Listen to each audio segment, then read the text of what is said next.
Hello, and welcome to our next episode of Return on Investment Stories with Muse College Consulting.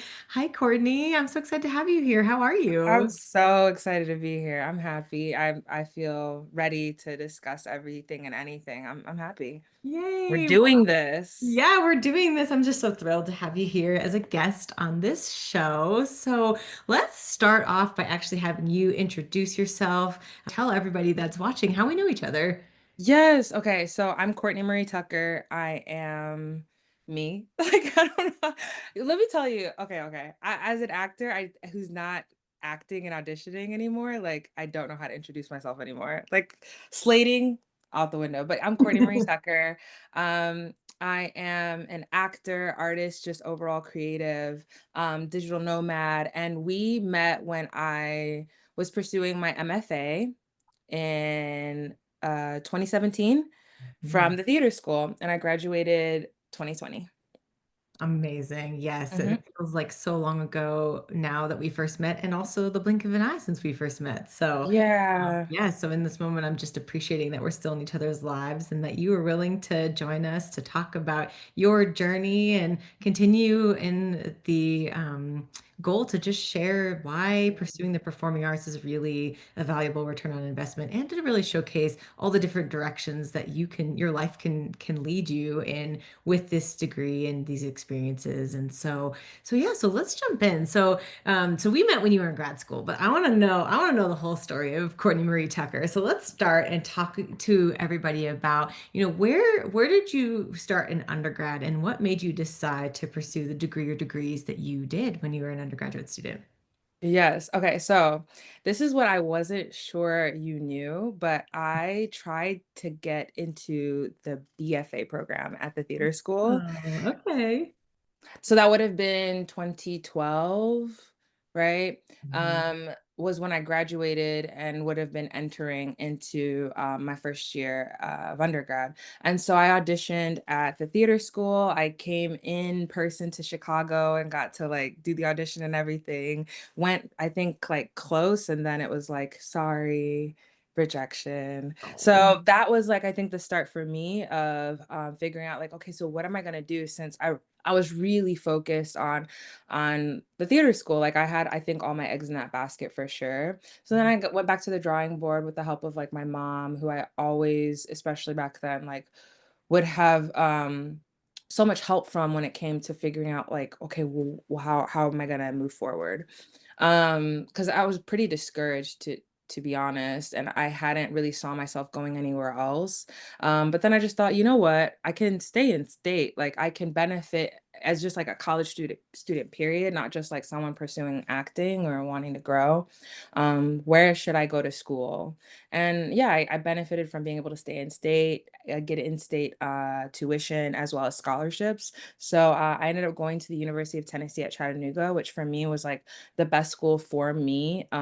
When I was also looking at schools, I loved how far but yet close it was to home. I loved that they had a really cool theater program, and it just felt compatible. So I ended up going there, and I got my bachelor's in theater and speech and a minor in international studies.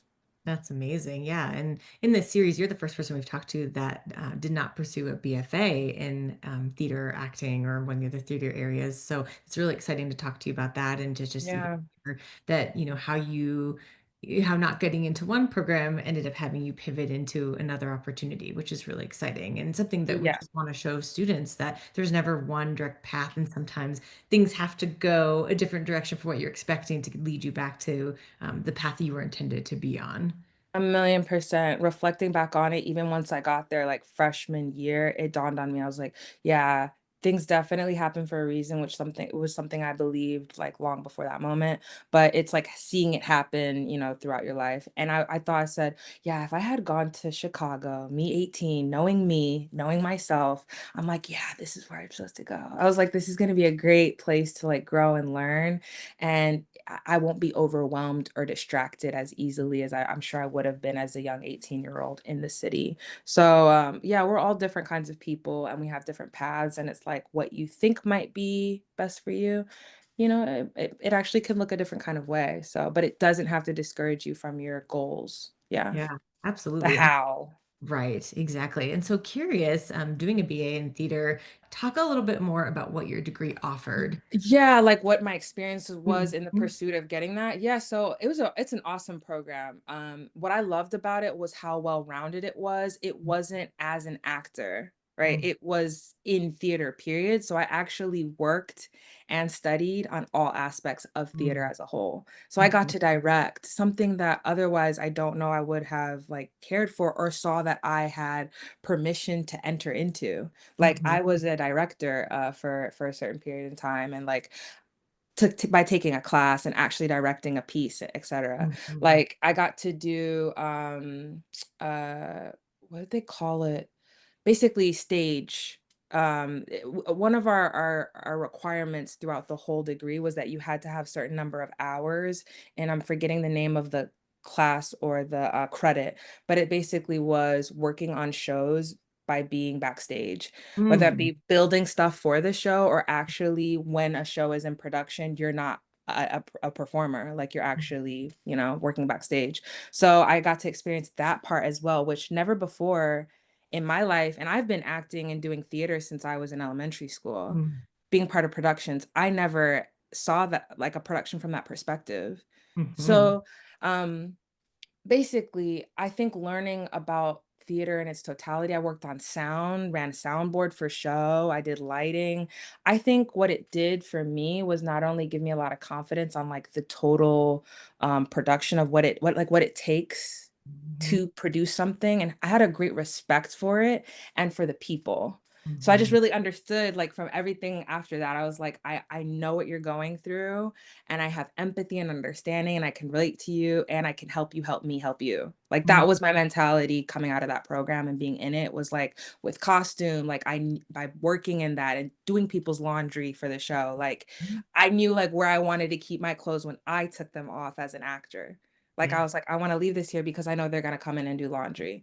I think Mhm, I always had that level of consideration for people, but there's just something different when you get to go through it yourself. It mhm. heightens it for you. So Absolutely. it made me extra, I think, sensitive to all aspects of theater and people working in theater, as well as like what it takes to bring that to life. So when we'd be working on a production from audition to table reading to actually getting up and staging it to then producing, like actually sharing it, um, I really understood my role each time I was playing a specific role throughout that. Mhm, Like, mhm, I don't know if that makes sense, but I think when you could be in a show, and previously for me when I was in a show, very mindless of that. I'm just mhm. like, I'm showing up to audition. I mean, I'm showing up to rehearsal. And especially coming from high school, like, okay, because you have so much other things happening, but you're Right. showing up to rehearsal and it's just like, okay, but we have to, it's almost like, yeah, we have to. I have to like learn this choreography and we have to do this. But all you really want to do, I think, is just get to performing. You know Mhm, what I'm saying? Like the process is kind of like, mhm. I believe in colleges where I fell in love with process, is my Yes, point. I love that. I I just love fell in love with process of what it really takes to build something and how I could be invested in each part. Mhm. Yeah. Yeah, that's huge. And, a lot of what I like to talk about with students is navigating the differences in just understanding a BA in comparison to a BFA and how there's complete value in both. It just really depends on the pathway that makes the most sense for the student at that time in their life. And, what you're really highlighting and honoring is that you get such a well-rounded experience across theater when you pursue a BA versus being hyper-focused in one specific area, which is very important for some students, especially at 18 and unsure of, maybe they don't know if they want to be a sound designer forever, but they want to experience sound and light and set and props and all of the different things that you're talking about. So I think that's Yeah. interesting to have you explain that a bit further and how that impacted you. And it really did. It's like when you think about it, and I think it's going to be a theme throughout my whole story, but it's like I think society encourages you and pushes you to pigeonhole yourself. Mm. Like tell me what you want to do, tell me what you want to be as soon as possible. And then Mhm. once you do not deter from that. Like Mhm. stay Mm. there, Yeah. master that, be that until the day you die. Like it's I like I think that that's just society. And so especially being artists, it's like why would we bring that energy into this kind of space? Yeah, so I love that. Yeah, with BA well-rounded, Yes. very holistic thing. Absolutely. Expertise Mhm, in a lot of different areas. That's awesome. mhm, and then make the decision Yeah, with the exactly. knowledge. Exactly. Yeah, right. Yes. Okay. So you conquered your undergraduate degree and came out on the other side. And then talk a little bit about what you did after college and what led you into pursuing your master's degree. Okay, so leading out of undergrad, it was like this decision time for me. I thought I wanted to like move to New York and like do the thing and just like play around in the playground that is New York City by being like an actor. And it was my mom actually who talked to me and some other people like whispering in my ear asking me about like MFA, masters, and I was like so done with being a student. I think that was the biggest thing for me is I was just like I'm very over academia as a whole. And Mhm. especially with a bachelor's, it's like, it's not like it was the only thing I was studying. I was Right. studying all this other stuff that I didn't care about. So having to do something I don't care about is such a sensitivity for me. So I was Mhm. like, "Ugh, more of this. I'm done with this." So when I was hearing about it, I wasn't really hearing about it. I was just seeing it as like another signing over some years to just be a student again until I was able to take a trip to San Diego and go to UCSD and Mhm. check out their MFA program. I had a connection to a family friend who invited me out there. Um, and by staying with her, I could also check out the program. So that's what I chose to do on my spring break of like my last year. Um, very informative.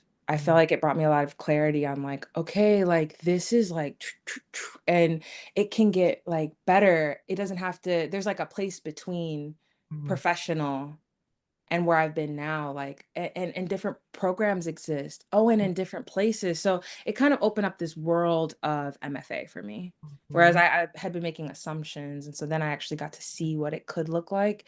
And then I Mhm. started doing research and then I started caring enough to like go pursue it for myself. So I circled back around to TTS and let me think what I did first. Yeah, I think I graduated and then I thought that I had missed the deadline. Mhm. So I graduated in December, mind you.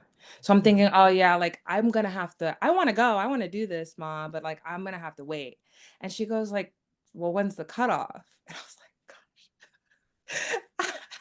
gosh. It's like she's always been this person for me in my life. But I said, okay, let me go check.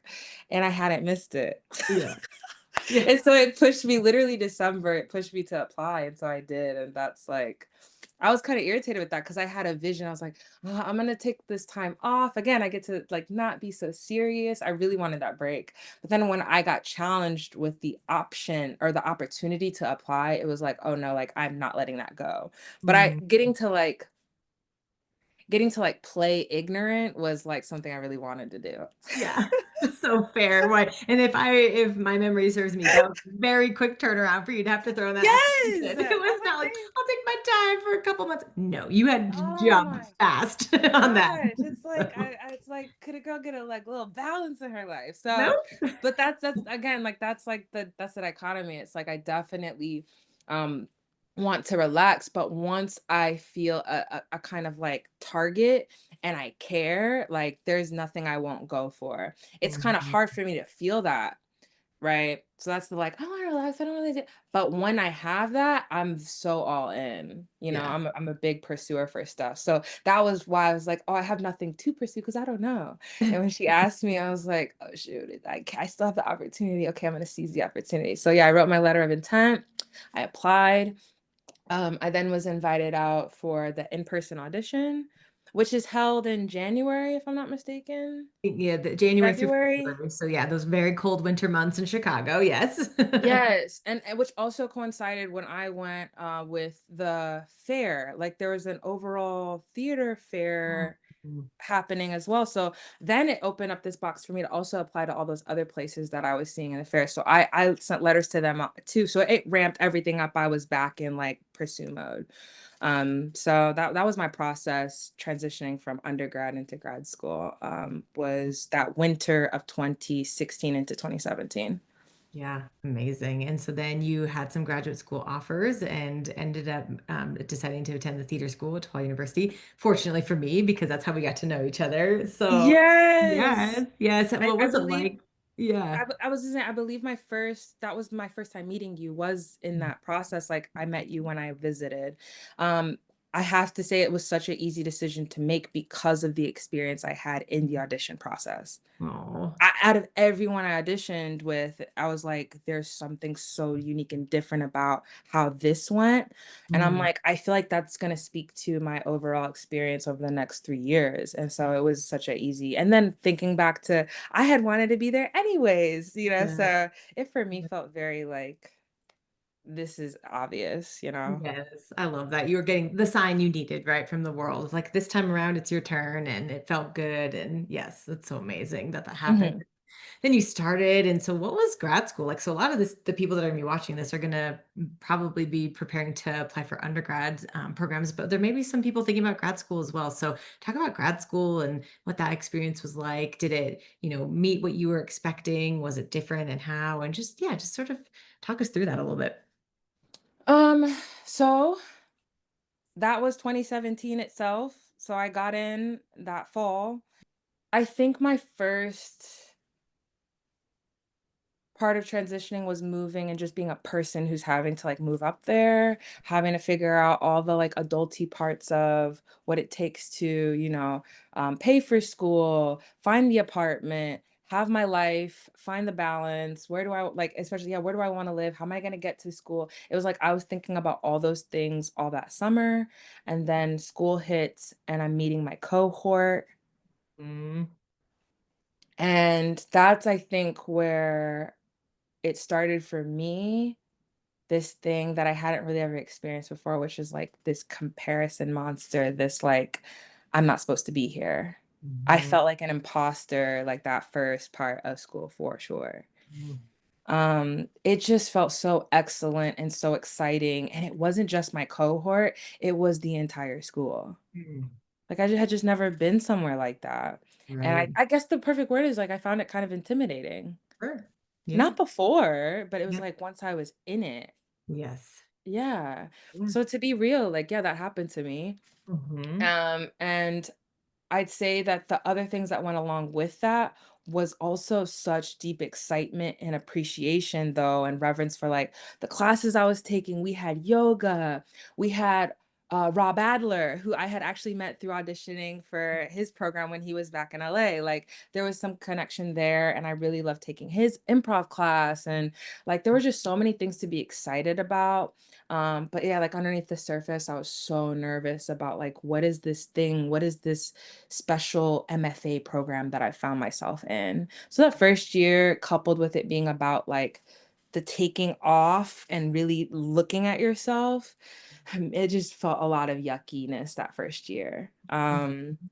And Very then, vulnerable, right? A new phase of adulting and being vulnerable and, yeah. rooting your And entire, place of feeling comfortable. yeah, and that's what it was all about. It was like whatever you're standing on right now is your foundation of what it is or why it is you do what you do. Like we're gonna examine that or just like take that away no matter what. And we're really gonna look at you as the person. We're really gonna look at like, yeah, and I thought I was like, oh, we're really gonna work. Like, but that first year is not about that. It's really about like being which sets the tone for and what I've learned to be like what it's supposed to be anyways, which is it is all about being.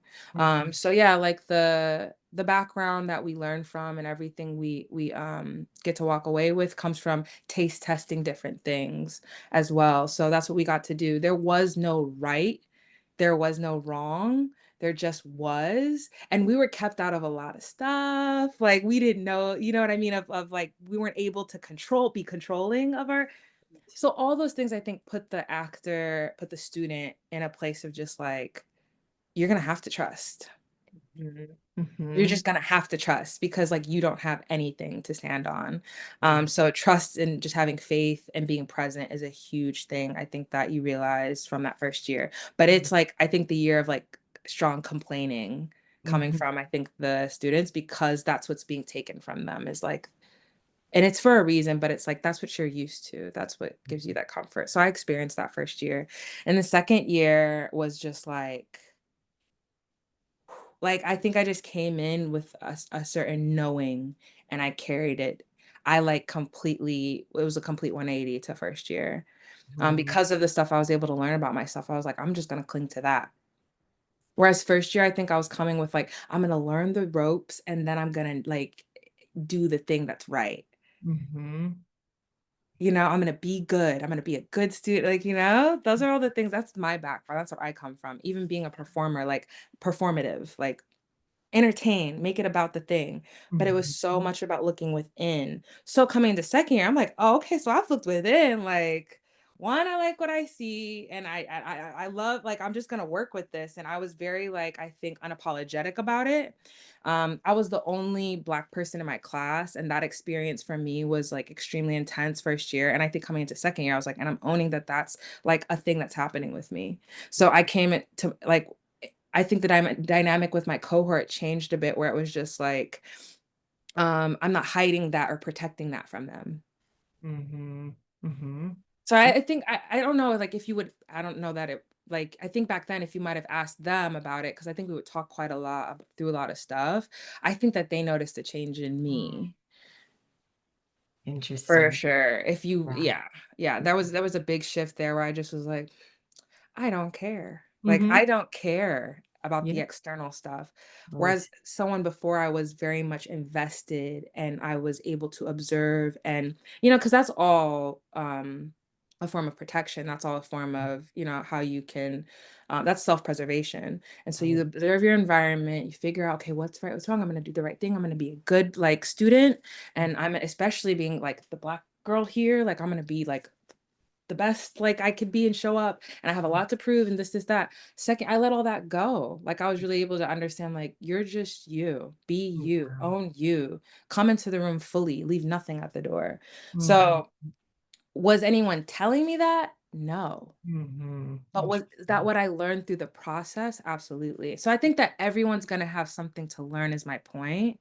It's Right. not so direct, but I think from going through that first year process, like that's the that's the result, is Mm. you're gonna have the opportunity to be more you, Yeah. and be on a foundation that's more about, again, being as you enter into picking up more material, and then we get into performance, and then you're able to actually do shows, like, you're Mhm. actually approaching that now from a place of, like, I think neutrality, Mm. versus before you're carrying so many things and you're Mhm. trying to Mm. show versus be. Mhm. So I think, but with us coming from different backgrounds as people having different experiences, that is what dictates what that is for each person. Mhm. Yeah. Um, Circling back though to auditions, I think because that's that second year when I started to work with you. Mhm. Right. Mhm. And then I was helping other people with their process and everything I had to say about like, well, when people would ask me for advice, I as an advisor, I'm like, "You know what? Be you. Do Right. you. Show up Mhm. 100% you." Again, things I was able to understand in the second year, but Yes. were actually all true the same time from the audition point Mhm. all Mhm. along. So Right. I was just trying to give that to them to know, like, have fun, be you, show yourself. That is what anybody who's viewing your audition is going to want. Right. But the natural mentality for someone auditioning is to try to like be it and be right and get chosen. Mm. Be the person that you think they want you to be. Mhm.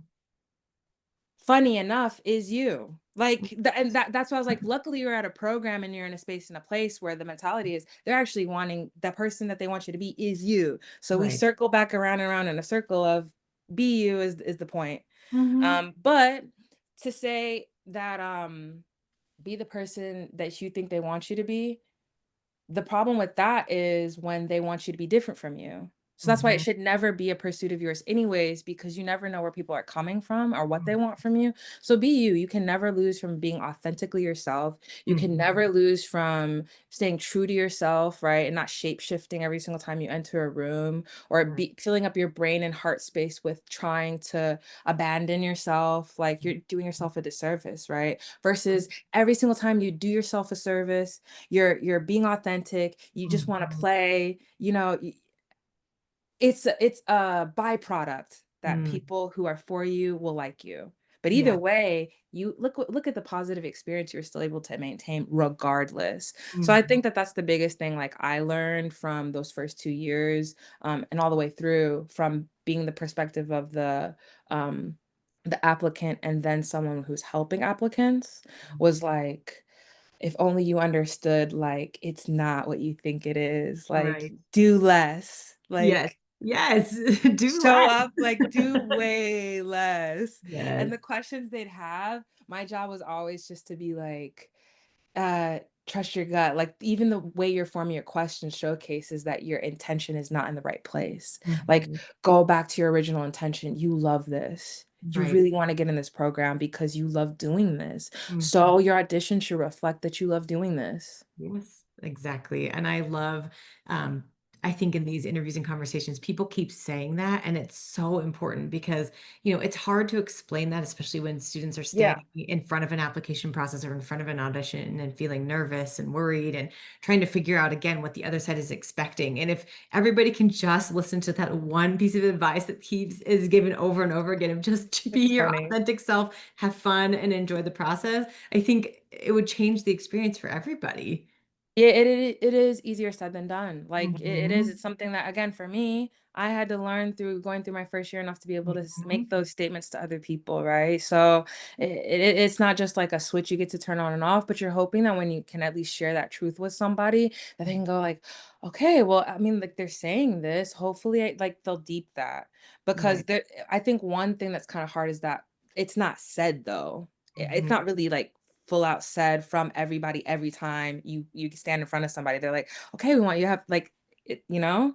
mhm, Sometimes it's silence. mm, Sometimes it's a blank face. Like, and mm, you get nervous and you're just like, that truth can't be true because like look at what's happening, you know? So it has to be something that's like internalized deeply enough that it's practiced at every turn, I think, throughout someone's life. Because again, by mhm, being in this program, what was really cool also going through those 3 years was that like there was a blur between the artist and the mm, person. So mm, that's where I was able to practice that was I was really believing it just as Courtney. yeah, Period. Not right, Courtney as she gets in an audition or as she is an actor, like, I'm a mhm, person who this is true, like, at all times, I deserve to have this experience. At all times, be authentic, right? So, I think separating the 2 is also something I would say is, like, don't mhm, think about your actor self and your self, right, like, make them one.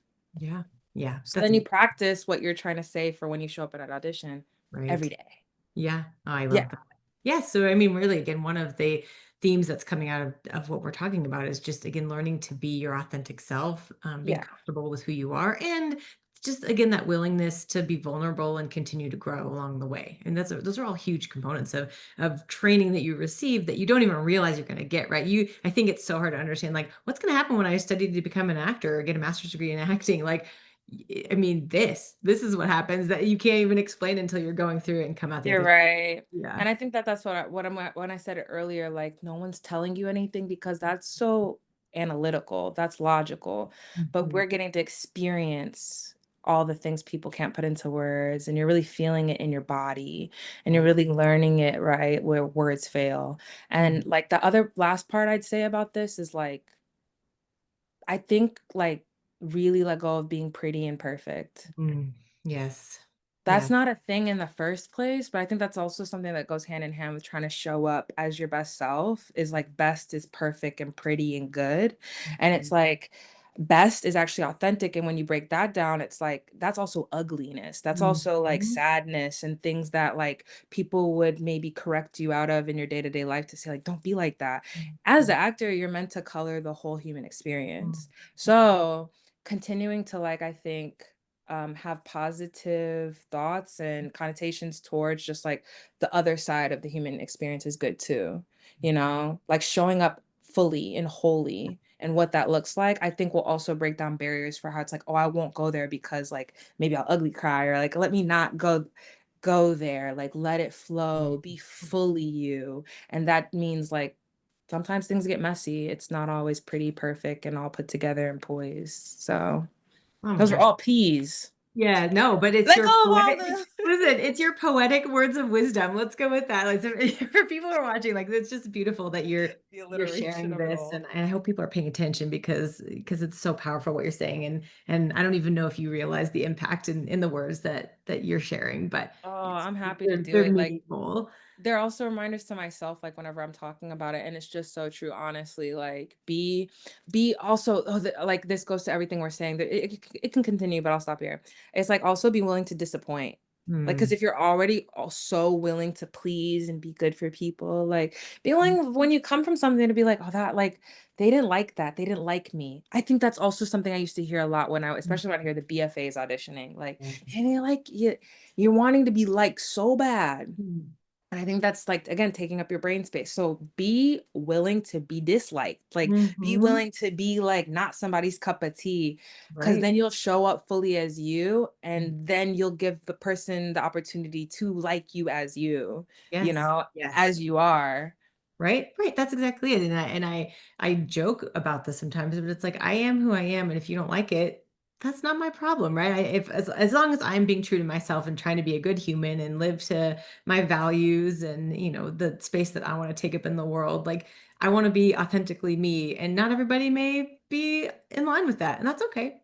That's Hmm. okay, right? I'm not here Hmm. for them. I'm here to be the best me, so Mhm, I and appreciate. yeah, and it's keeping you while you're and trying to understand everybody, it's keeping you from the people who would actually love you. So yeah, Mhm. like go where you're loved, but first start loving yourself and it'll all work out, honestly. Absolutely. Oh my gosh, Mhm. I love it so much. Okay, so all the words of wisdom. So you finished school in a really hard time, 2020. So none of us really want to Triggered, remember I'm that. triggered, Let's I'm not triggered, even, I'm let's triggered. just do a little fast forward, right? Because it was hard for everyone. I'm Whew, triggered. right? Yeah, so breathe that, let that out. I Um, don't think that'll ever be okay. no, I don't think that'll no, ever be it's okay. it's So yeah. never gonna be okay. It's gonna be an experience that impacted all of us who lived through it, and it's never gonna be okay. But here's the good news. It's now 2025, and I cannot wait for you to tell everybody Oh what you're yes. doing. What have you been doing? Where has this led you? The taking the we left, school and a hard time, and where have Mhm. you landed now? And why? Oh my Where and gosh. why, Courtney? Tell us, because it's crazy, everyone. Get ready for this. It's such an epic tale, like, every tale seems to be with me, like, it's so intense, like, coming out of COVID, graduation, we were class of 2020, so the first figuring that all out, our last quarter was, obliterated and, like, we're just pieced together, and then, walking across the stage wasn't a thing, it was, like, sliding across the screen. Mhm. So, like that was like wild, especially as an artist who's used to doing everything in person. Like so many things that I loved about being an actor were just like not a part of currently at that time, currently how I was acting. Like, um, even so I was with a talent agency from my quarter, my spring quarter. So I already had that. So I think this part is going to be a lot about how like what I thought I wanted, I didn't want anymore. Mhm. And I Mhm. actually kind of started to feel this feeling before COVID. I started to kind of like from that second year into third year, I started to think about how, especially from we had a class called workshop. I started to really flip my mind around like what's possible, because that's what that class was all about, having entrepreneurs, artists come in, and it was really it was like such a heavy emphasis on entrepreneurship and artistry. I started thinking, I'm like, wow, like there really is nothing is impossible. There's really no right or wrong, but also it's like right and wrong seems to be more so defined by me. Mhm. And I'm thinking it's defined by society and externally, but really it's like we had somebody come in and he was like, who said? And I was like, Like, he's like, yeah. I was like, pow, pow. I was like, what? He's like, who said that? Like, who said what you're saying to yourself? Pick a truth you have or pick a mhm. fact you have. Who said that? And Mm, it's like, actually can't name a person. Like, I'm making up quite a lot of stuff in my mind. I'm mhm. subscribing to it. And so that's what I learned from that moment is like, so if I am subscribing to something, I can also unsubscribe. And Yes. if I have the power to create truths that block me, make me scared, I have the opportunity to create shoes that inspire me and make me happy. So Yeah. learning that, put a pin in that. I go through that like kind of transition time we start learning professionalism, and I Mhm. was pretty uninspired by that, to be honest. It was a time where we're kind of getting ready to be um the only word that kind of comes to mind, which isn't a great word, but like a product. It Mhm. felt like that for me. And that's not necessarily a truth, but that's just like how I started to feel. It like kind of looked like what we were doing for the past years like stopped, and it became this other thing that was about being like, okay, now that we've gone through that, now get back in that thing that we stopped doing. And I was like, I don't want to, like, I kind of don't want to. But I went through the motions of it, learned what it's like to stand on camera, do a self tape, go to the auditions, because that's what it is to be a professional and get jobs. It Mhm. is. But I was just kind of uninspired by it. And um, at the same time, because of my training, I was good at it enough to Mhm. Mhm. have a talent agency, um, or a couple, like a few, like reach out to me after we got to do our rounds with them. Because what Mhm. was really cool is even before you do showcase, our class gets to take us around to those people anyways in Chicago and have meetings with them and work with them. So on the professional track, like you're set, you're good, it's all taken care of. But in terms of my personal journey, I just, like I said, was starting to feel kind of uninspired. Nonetheless, I was able to have that connection to a talent agency I chose, and I was starting auditioning. Mhm. COVID Yep. hits. So that style we learned from what back in beginning of 2020, end of 2019 was just like something that might happen because maybe you need to submit a job quickly, became the industry standard self tapes from Mhm. home. Mhm. I'm coming up on screen. I'm like, hi, my name is Hi, my name is Courtney Tucker. And look at that. Oh, God. Like, I just hated it all. Yes, because we were in COVID, but also I think it's because it was the only way to do it. Like, I wasn't seeing any human Mhm. ever. I Right. wasn't working with another actor ever. I Mhm. wasn't in space that wasn't like a space that was filled with that like artistic creative energy ever. I was in Mhm. my apartment in a studio Yeah. By yourself. by myself near the brown line. Like I just was like and so it really made me think about it because as I started to like lose passion for it, still Mhm. auditioning all the while and submitting, going through the motions, I started to realize like, Courtney, you love this because of the things that COVID stole from it. Mhm. I'm sure like that's the same for a lot of people, except I think a lot of people who are actors have a drive for like getting the job Mhm. and getting, whereas me, I'm about process. I'm huge on process. And so I didn't have that anymore. And I also like wasn't getting I got like maybe 2 jobs in COVID. So I Mhm. also just like wasn't able to get out of that bubble and then go like show up somewhere with a mask too much to even get access to that space. So what it took to end up working, I felt was like too far, too much like too far in between. So I lost passion for it, and fast forward, I was able to start teaching. Like fast forward through a lot of experiences through COVID, I was teaching, I was doing a lot of stuff. I know we said we weren't going to talk about COVID, but it's kind of like a Oh, huge it's part of like great. how Yeah. I pivoted because that's what COVID taught me Right. basically is Yeah. about the pivot. Mhm. Um, it shows up like I think all along, but it was such like a big, big like pivot or die kind of Mhm. thing, Mhm. like literally. And so I was teaching. I ended up teaching at Shy Arts. There was Mhm. a connection there from working at the summer program. I was then asked to like apply and like ask could I teach filmmaking, which was a class we learned at TTS with my brother. I got to try out filmmaking, editing. I learned all that stuff under him for I think 2 quarters. Mhm. So then I was asked like apply for this teach this new class that we've never had before. So I had to actually build out the curriculum and like got to work with the seniors there at Shy Arts for a year. So that was actually really cool Mhm. experience for me and kind of reminded me how much I love being behind the camera and Mhm. you know what I mean? Like that had nothing to do with being an actor really. Yeah. Um Fast forward to like the end of that experience, I realized I wanted to move out to LA because I felt from COVID, I learned that I'm environmentally sensitive. sensitive to my environment. So I no longer wanted to be in a place that was like cold and making me like suffer through winters. I realized, oh, I don't have to be here. Right. Like who Mhm. said, right? Like I don't Mhm. actually have to stay in Chicago. So I want to move to LA because I want to have a place that's warm and I want to be in touch with nature.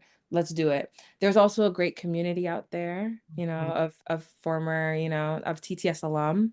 So I was already able to like kind of tap in with them and feel inspired by how they were already out there.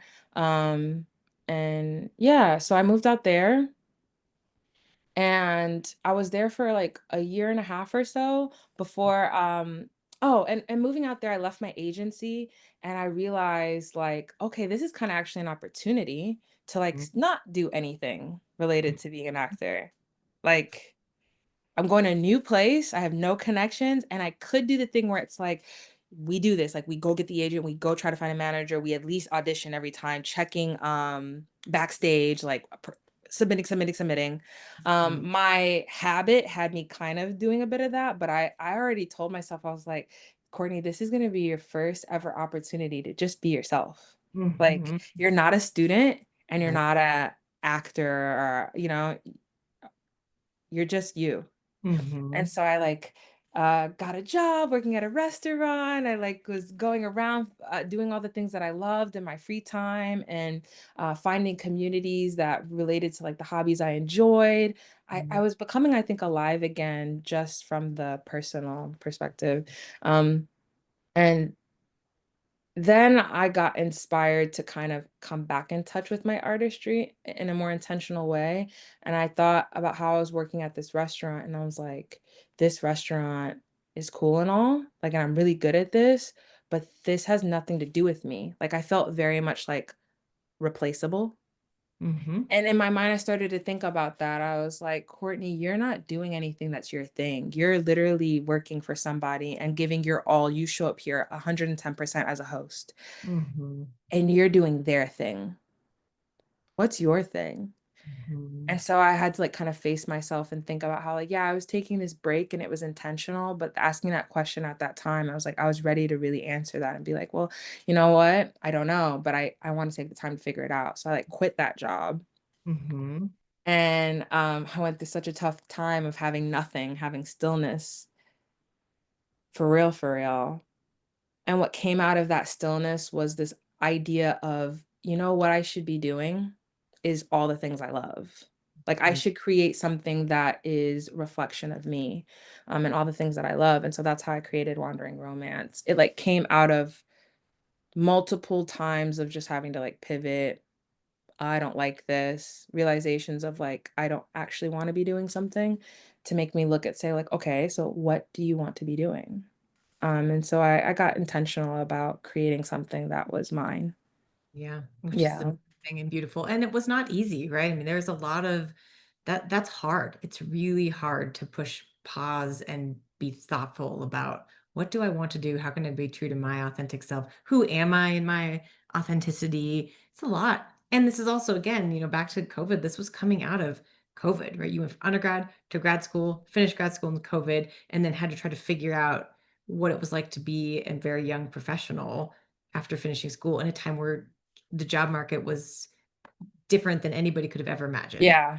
And I think that was like, it's not just about being able to like have the luxury to figure it out. I also felt like that wasn't the case. Like I was like, you need to be working. Luckily, I always have juggled multiple jobs like over the course of all of what we're talking about. Even when I was working for you with you for admissions, like I had another job and I had also Mhm. another job at the time Yep. too. So it's like I've always kind of been a juggle job girl. That's why I thought leaving that in-person job was like, this is gonna be the first time I have one job. Yeah. Like, and so I had my remote job I had. I had that one job and I had to like kind of like work around. And yeah, we're in COVID times. Everything's so unpredictable is I think the theme of this is from 2020 to 2023. Mhm. Everything was about like, we're in survival mode and we're trying to make a lot of things predictable. But this is an Right. unpredictable time. And Mhm. so for me to go ahead and start being all dreamlike and all like Lulu, but in a way that felt very much intentional and like I'm trying to build something and be practical for the future.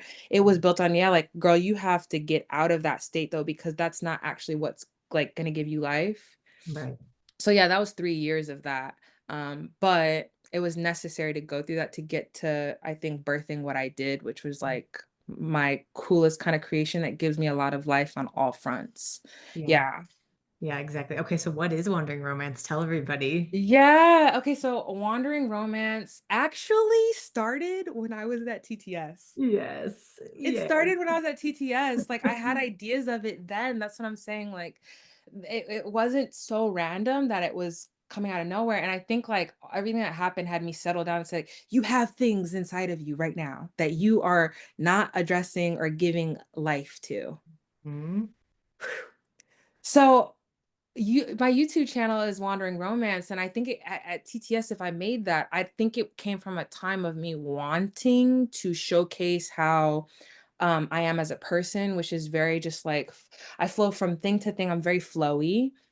I Mhm. don't like being still too long, and I don't like being put in a box. Mhm. I think that life is beautiful, and I like to err on the side of positivity, as we talked about. Like I like seeing the light and the good and the love in things, and so I wanted to flip like how romance is usually seen as like lovers loving Mhm. each other, that you can make anything romantic, even your life, and that even as a solo single girl, um uh, it's with yourself. Like, I Mhm. can be romantic with myself. I can go on solo dates, with which I've done a ton of times. So, I think those 2 things is what got me around to that name at that time.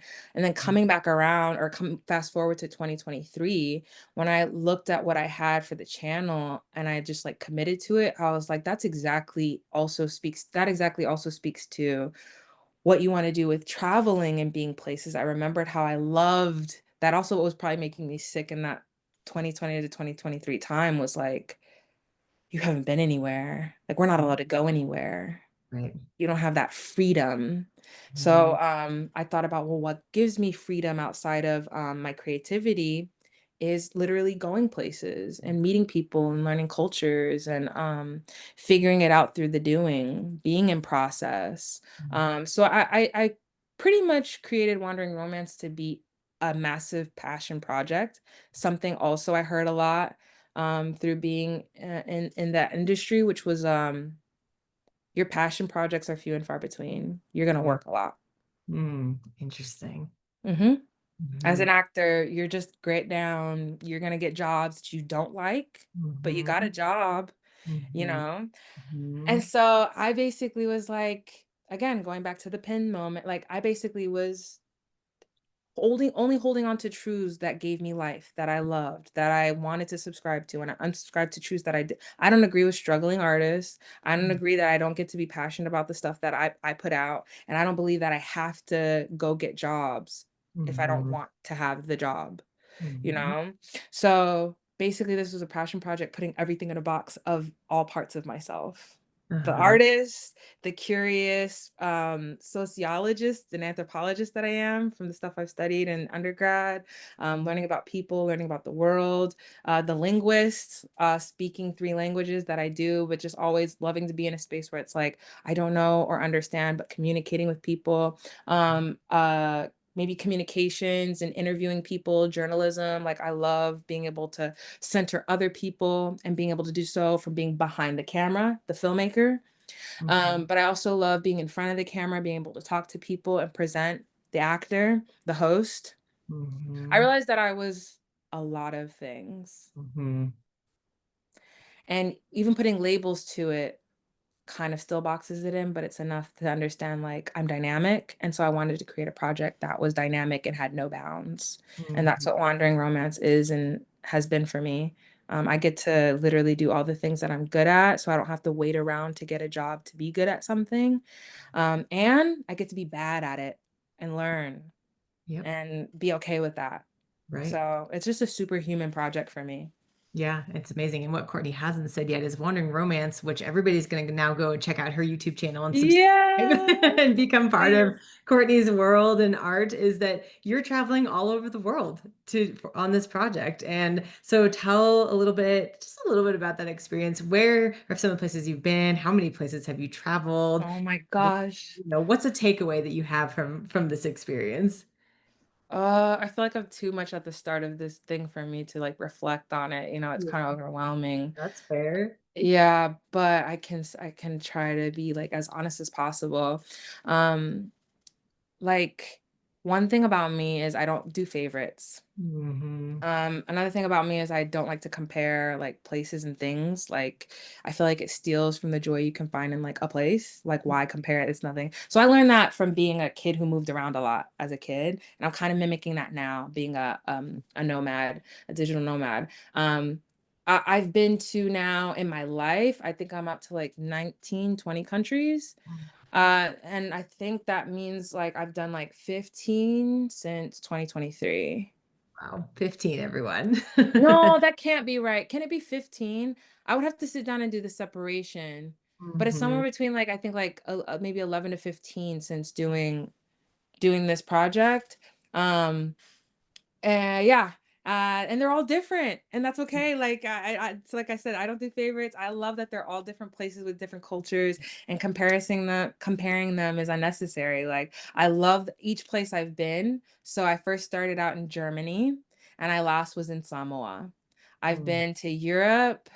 I've been to Central America, South America.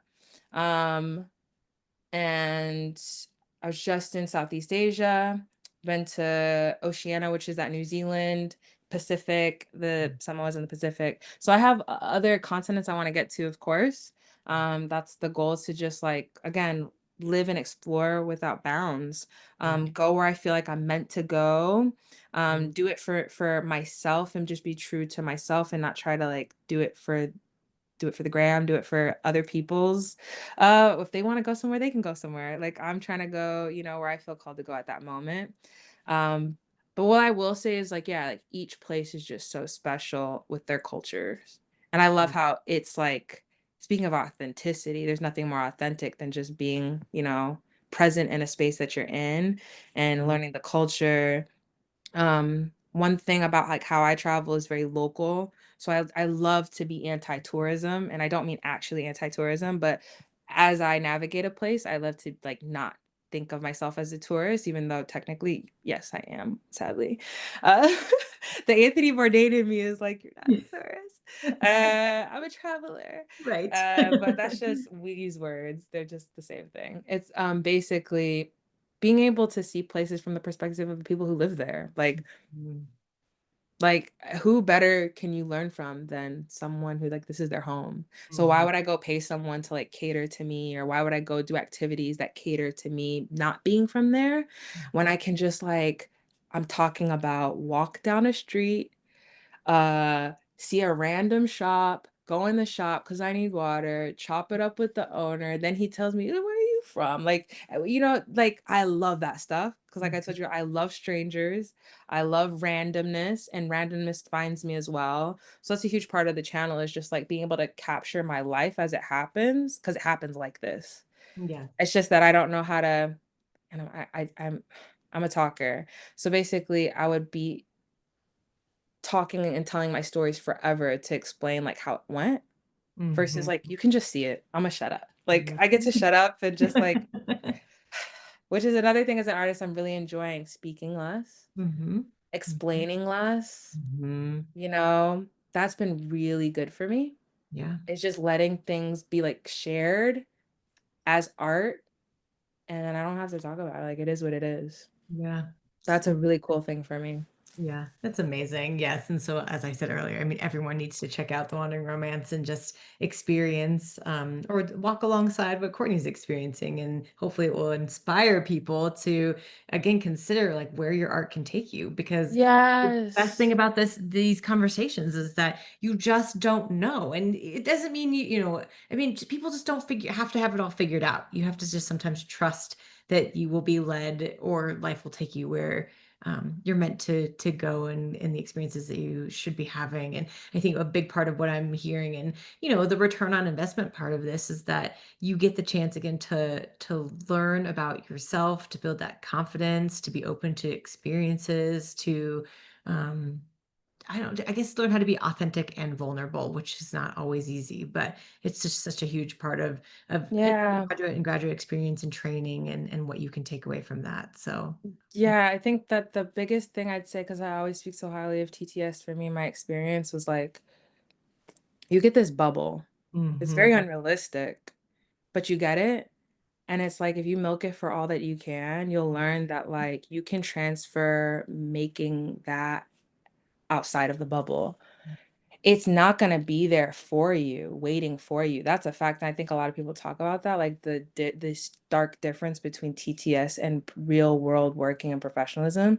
But I think the point is that you're the artist, you're the dreamer, you're the creative. So anything that you're wanting to see out in the world, like it's your opportunity to create it. And mhm, having a space actually building the rigor and the stamina to understand that means that in this world, you will have like exactly what it takes to bring it to life because it's gonna be hard. yeah, But you know it's possible because you experienced it in a bubble. So yeah, it's kind of funny that way. But I'd say like that's the return on investment for me is like that I was in this dream, like unrealistic la la world of like it's so luxurious, like this creative space. And then mhm, it's like, how are you gonna create that outside the world? right, Dot, dot, dot. And mm, and each of us get to do it in our own kind of way. Like there's really no right and no wrong, but I think that that's the point is like you'll practice at least what it could look like in a safe space or a very like encouraging space. mhm, Uh, and inspiring because you're around other people who are doing it in their own way and you get to learn like you're in that program seeing like hundreds of other kids like mhm, or adults like do their thing. right, yeah. So yeah, it's just dope. It's Yeah, dope. that's amazing. Okay, well, I am so grateful for everything we've talked about. My last question for you is, for people who are sitting at the front end of this process and considering pursuing a performing arts degree or a master's degree, what advice would you give to them? Do it. Just do it. I always am like, be like Nike, just do it. You Yeah, have nothing to I'm so serious. I was like, maybe I should get that tattooed. right? It's a really good reminder for me. Like I brought up earlier, like my mom, she's such a doer. And that's why like the balance between me and her is such a huge part of my story because I'm somebody who like sometimes, especially before going through training, that activation was external always, right? Like, but then I started to learn, okay, like now I'm my own doer. I learned how to do that myself. I've practiced so much now. I understand like my habit and my pattern. But my habit and my pattern a lot is to like be like, no, well, no, I could talk myself out of anything. So, so just know that, I mean, if you do it, you'll know that you did it. Mhm, You'll try, you'll have learned something in the process. And I think that also like that builds a lot for yourself. That builds respect for yourself and a confidence in yourself that you at least you know you can do it. mhm, If it doesn't work out, all right, it didn't work out. But then at least you'll know that you tried. So I right, think it's just a better choice between like if you don't do it, you'll question it. Maybe you'll mhm, build that as a habit, which is not doing things. And then like where's the difference between that in the future with for other things, you know? So I'd say just do it and yeah, believe in yourself, believe for the best. mhm, But have no expectations of how it'll turn out. Either way, you're gonna be okay. You'll yeah, pivot. Either yep, way, just yep. pivot. That's true. No matter what you do, that's just life. So Yeah. that's what keeps it exciting and interesting. Mhm. Mhm, But I have to say, never make it about yourself. Like, mhm. if it doesn't work out, never go back to the drawing board and then be like, "I'm not good," or "I'm not," you know? Always try to speak life into yourself and know that, like, a lot of times you're not what someone's looking for, which, as we said earlier, that's their prerogative and that's okay. But you also are exactly what many people are probably looking for. So keep going because they're looking for you and you're looking for them. And the way you find them is by like putting yourself out there constantly. So do it. Do it, do it, do Oh, it, do it, do it. Right, do it. Yes, it's so inspirational and beautiful. And Courtney, it's always such a joy to talk to you and learn from you Thank and with you. you. And thank you for your time and just expressing so much gratitude in this moment. Thank you. I appreciate anybody who's listening, and I thank you for having me. I'm so grateful. Of course. All right, until the next episode.